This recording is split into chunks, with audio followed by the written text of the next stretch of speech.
the wrong week to quit sniffing glue. Well, hello again and welcome back. It is time for another weekend's worth of fun here, model building at Aztek Dummy. It is the middle of March. I still have the March calendar up. Oh my goodness. It's the middle of April. It's tax weekend for those of you who haven't got your taxes done yet. And we are going to do our best. I am going to do my best to wrap up the Ranger this week and finish up the tiniest bits left on the wee X-Wing. Kind of get those two done and squared away so that we can look at two new exciting kits that I've got on the sidelines that I'm wanting to bring in. One of them is the Big Eagle, finally. Yes, I'm getting to that. And the second one is one of those test shots that hasn't hit the shelves yet. It is the Mobius Raptor. And maybe I'll give you a first look at least the parts of that, if not anything resembling a finished kit, but at least an introduction to what it looks like. So, well, enough of this chin wagging. Let's get on with it. Okay, we are in the continuing saga of the Ranger, and I want to put the brass etch on all of these vents. And basically, to do that, I have to do some other slight construction, because once all of these vents are in, I don't want this sitting on them because it's just going to be too weak or too fragile. So what I want to do is actually finish up the landing gear, and so I put the landing gear so it's actually sitting up on the gear. But to do that, I also have to do some other basic construction, the engines and the other whatnots, and including some bits on here. So having to do some construction to do some other construction, which is the nature of model building. So I've gotten to the point now where I can cut these guys off of the etch fret and start lining them up in there. And then what I need to do after that is put a solid piece over top of that, just kind of sitting on top of that, raised up a little bit. And I'll just scratch that out of some flat stock and some spacing styrene, just to kind of hold it up so that when you look at it from underneath, you get some sort of detail and relief going on up in there without too much detail being shown. Okay, as you can see, all of the vents are in. They're not glued down, and they're still highly mobile. So I need to decide what angle I'm going to have those at, and having them open completely straight down I don't think is exactly what I want. I think I want a little bit of an angle, but what I think I need to do is to glue them in as if they were straight down, and then I can bend them a little bit once they are tacked in place. But gluing them straight down is my best option just as a procedural thing, and then I can position them once they're glued. So this is going to be a two-hander, so I can't do this with the camera in hand, but I think what I'm going to do is just take some of the heavy, thick CA and just tack at the three joints for all of them as I go. And as the French say, ta-da! All of the veins of these vents are glued in, CA'd in, and with a little bit of kicker over top of them, they are in. Now, what I'm going to do is hit these with actually, probably no, what I need to do is bend them all to a similar profile so that they all look like they are out about the same, and then that's probably the best view of them there. And then touch them with some paint. Then the next thing to do is to put something over the back of this so that when you look up at it from the bottom, you see another floor in there. Okay, it's Saturday morning and we are back at the Ranger. And it's ironic that when I first built the first Ranger, the most delicate part of the underside was these tiny little landing gear legs. But they are titans compared to these vents, which could fall off if you breathed on them heavy, and that's only my fault for bending them back and forth so many times. I am trying to be very careful about the amount of abuse they take. But I need those back gear on there, so now when I set it down, it is not resting on those vents and can protect them, as it were. So I've got the landing gear in, the boxes for said, and I'm trying to think of some good way to show off the difference there when you look up into those vents. And I think I've come up with an idea that is not canon by any means, strictly my own idea, but I'm thinking I'm putting some screening in behind, and this is just went to Lowe's and got some screen door patch. And if I put some of that in from behind and leave it silver, I'll just throw a piece in it like that. And this is the piece I've made, which is just a scrap piece and some black paint. And put that on top of it like that. When I look at it from below, you do see some sort of grilled pattern, which I think is kind of neat. So that's what I'm going to do. I'm going to lay these pieces in here and then glue that down. And here's the screen all glued down. This is what it looks like from the underneath. You can kind of see the, well, you can't really, but it's there. If I put this behind it, it does make it easier to see, which was kind of the goal. So now I just need to glue this thing down, and what I want to do is put a bunch of Pro Weld, the JB Quick Weld, underneath it, well, around the perimeter of it, and then just kind of let it self-level and fill in the gaps here. And then we'll be ready to close. Well, no, we'll be ready to finish the bottom. We still have to put the plexiglass in, or the glass in, what comes with Paul's etch, in behind the front windows and behind the windows, and then I can seal it up.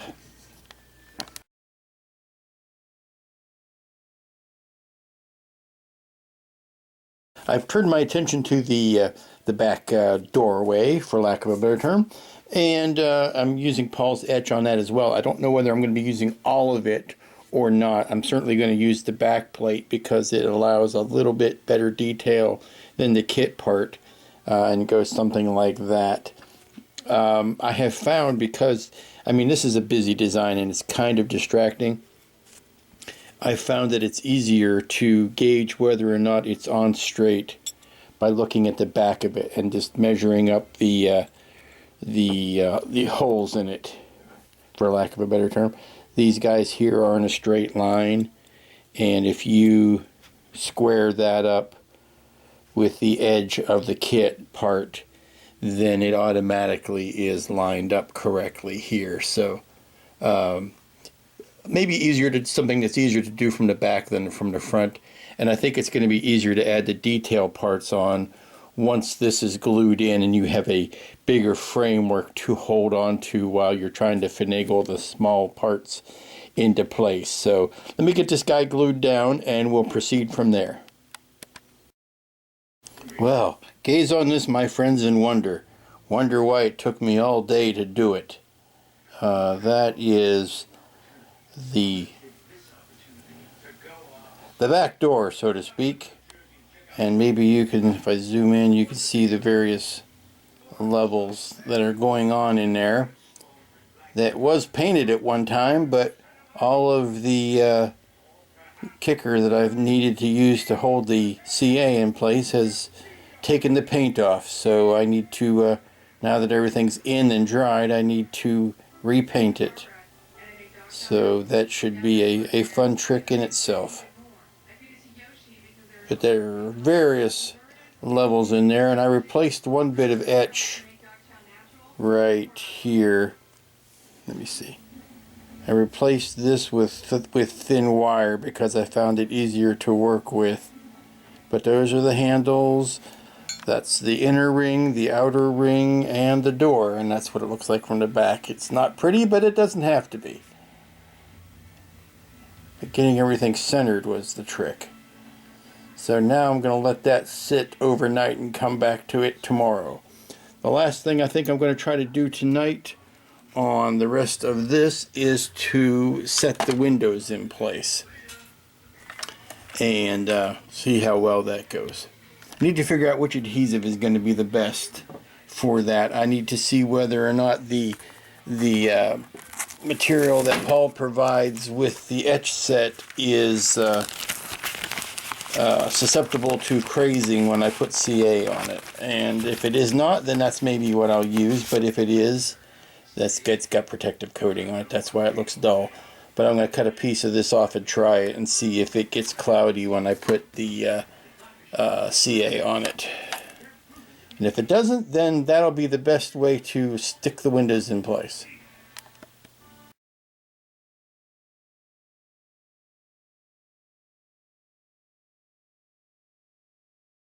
Okay, that seems to have worked. That's the CA does not react to this PETG like it does. I know I'm speaking in alphabet. Sorry. The clear styrene is not clear styrene. Those windows are actually PETG, which does not react the same way to CA or superglue as clear styrene does. So the result of which means I can use it to glue those windows in. There are no windows there. There are windows there. That's how clear that stuff is. Very high grade materials that Mr. Paul uses. No windows there, windows there. But the secret is to go slow and steady. I'll do this bank of windows, then I'll do this bank, and then the side ones. Try not to bend it too much is the secret. Or try to make it conform to a curve too much. Well, that certainly took longer than it had any right to do, but slow and steady, you know, and all of those good things. But all of the glass is in. I'm going to let it set up overnight and come back to it on the morrow. And but you can see probably easier from in here that the glass is in. I'm going to try to catch the reflections on everything. There's the reflections on that side, the center, and that side. So when you look at it from the outside, everybody looks happy, and I think I got as clean as I could. I don't see any smudging going on. Oop, I think there's one more piece here that has the film on the inside. Yeah. Let's get that pulled off. Oh, it's best to work with it with the film on it for as long as possible. There you go, nice and clean. That keeps all of the nasty fingerprints off. But there you go. All the glass is in. And now I'm going to take some of what's left over and I'm going to airbrush it with some smoke, because I think I do want to smoke the windows back just a wee bit, tint them back. So I'm going to try it out on that piece first and then possibly spray it on the inside there to see if that's what I want to do. And I think the last thing I'm going to do tonight is to nail this piece down, and then I'm going to call it an evening. Welcome back to the Lone Ranger project. I call it Lone because I'm not doing anything else this weekend. I'm simply working on this Ranger. I've got the brass in on the bottom. I've got the brass in on the top. I've got the windows in on the top. And the windows are very clear. Well, the very clearness of them poses a problem because when you look into them, there will be no cockpit behind them. So what's a guy to do? I'm not going to build a cockpit. I'm not really interested in lighting this or making an elaborate cockpit. Plus it's got a TARDIS problem in that it is slightly larger on the inside than it is on the outside. The two scales, the scale of the set of the inside of the ship did not match the contours of the outside of the ship that well, so you cannot fit that whole complete set into this. So what I'm going to do is some sort of indication of one. What I've got here is just a sheet of styrene, and I'm going to pop it in here, so you have something like that. And I'm going to make some sort of indications of things, but not try to duplicate the entire set. Like I said, it only has to look good from a distance because I am not interested in lighting it. So that's where we are now. Once I get that in, I will be ready to close these two halves up and start on the outside painting. We'll see how much of that. See, that's what it looks like with the top on, and you can see straight through into the bottom. So I need to do something. And I need to look at whether or not I'm going to tint those windows from the inside. Here is how the gate or the back door from yesterday turned out. I need to get a coat of primer on that fairly soon. Got just a tiny pile of parts left over. There aren't many pieces to this kit. It's a fairly simple build, but I need to. It's one of those things you got to build it from the inside out. There's a strict pattern here you have to adhere to, and there's the X-wing that is still not finished. So have not forgotten about it. It's just on the back burner. This would constitute the front burner. That constitutes the back burner. So. And the rest of the house is the side burners and other appliances as the analogy fits. Okay, here is what the window, the clear PETG looks like with a few coats of smoke over it. You can't do it all at once, obviously, or else it'll just start running and look horrible. But if you go over it a few times, wait for it to dry and then come back, you get a nice smoked window effect, oddly enough. And from the other side it looks like that. Still plenty see-through, but not as obnoxiously clear as oh, and I've made a boo-boo on it, so you have to be very careful. So I think that's what I'm going to do to the inside windows. And what you have here is very quick and dirty interior. I'm still playing around with how much detail I wish to imbue it with. I think I'm strictly going to paint it, maybe print something out from online and or draw up something quick and dirty on the computer and print that out and glue it down to there. But really all I need is the indication of an interior that is fairly dark and it looks like it has some controls in it. So that's what it kind of looks like once you place it over there, and the white is very distracting now. So I'm going to paint it and then see where we go from there.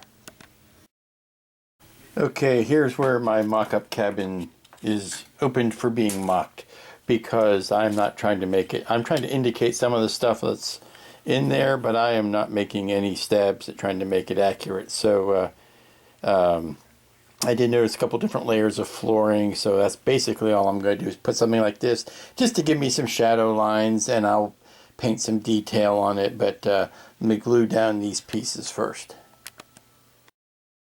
And we're ready for some primer. Yes, I know it doesn't look like much now, but wait till you see the primer on it. It won't look like much then either, but it'll be gray. Okay, the interior is out on the deck drying from its first coat of primer. And now that I've got that far enough along, I can start frosting the inside of these, or smoking the inside of these windows. And I have to put it on a white background so that I can see really how much is actually getting done and how much is on there, and make sure it's even. So I've got my smoke, my Tamiya smoke, and I've got my victim, and I've got my airbrush, so nothing left to it but to do it. Okay, what looked nice in rehearsal did not work well in real life. No matter how I try, there are little dots and specks and impurities in the smoke paint. I tried laying it on thin, I tried laying it on thick. So now it looks like what I need to do is remove it all and see if I can maybe get down to the auto place and get some window tinting film. Okay, I think we're on to something with this window tinting film. To show you the difference, the back four windows have the film behind it, and the windows up front do not have any on it. And I think it's doing what I want it to do, which is namely to knock down the visibility inside. And it's just a question of cutting this stuff up, got it at the auto store, and putting it down. Now I'm going to see what happens if I put a second layer over top of that to see whether or not I like that result. The answer to the $64 million question is yes, 2 levels is too much. I couldn't see anything between it, which was nice if I hadn't gone through all this trouble of making a faux interior, but since I did, I might want to see a bit of it. So this allows me, and I'll have to probably paint this in lighter shades to even get it to show up. But now that I know that that works, let me go ahead and do the rest of these windows. Well, like everything else on this job, on this particular kit, it took a lot longer to do than I thought it would or thought it should. But all of the tinting is in. And we're getting very close to the end of my working day on Sunday. So this is where we're going to leave it. I am going to put a coat of paint on the interior and try to fit that in there so you can see the result of it. And then we're going to call it. Okay, don't pay attention to the scuffs on the outside of the windows. Those were always going to get dirty and always need of cleaning. But the inside is what I'm interested in, and you can see all I've got is just something that indicates an interior. There are no lights on, there are no winky blinkies, but it is a, I think, a successful interior. There you go. So I'm going to glue this in, and that'll be it for the weekend. Okay, I need to get this wrapped up so that I can start cutting this video together, but here's the last bit of what I want to show you. I've got this new platform slash base. I just put some JB Weld in there along the top to settle that in. I've got to glue it down in the front, but it gives the illusion of an interior. And like I said, those windows are dirty as all get out, and that I don't know how much of that I'm ever going to clean off, but I'll try. But it gives you, like I said, there's no lights on, but the intention of a interior.